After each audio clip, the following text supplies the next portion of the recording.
यानी ननद जी कह रहे हैं अपना भाभी जी के कि भौजी दुआरा पर बाजला बधैया बधैया हम लेबे करबो जी।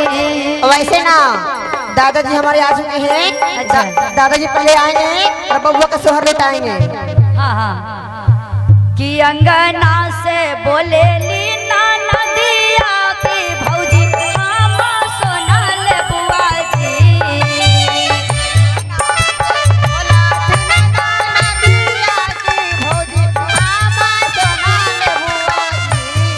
अंगना से बोले ली नाना दिया की भौजी हम सोनल बुआ जी।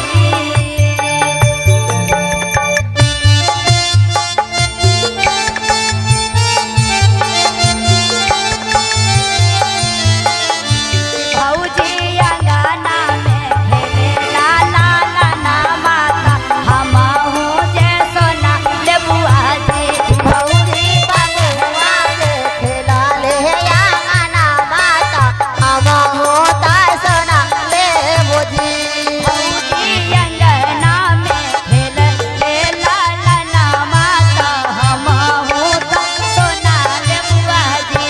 भौजी अंगना में खेला ले लाला ना माता हम होता सोना ले बोझी। बोलिए कृष्ण कन्हैया लाल की।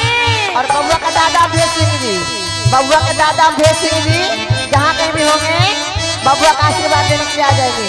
बबुआ का दादा भेज सिंह जी।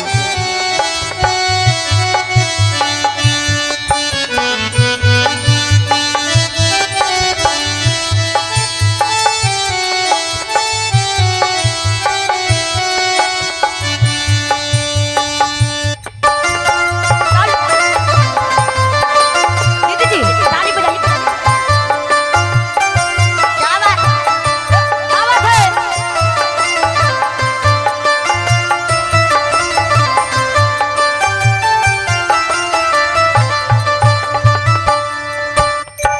भाभी बोल रही हैं कि सुनो ये ननद जी हम ना देव सोना आ ना देव चांदी।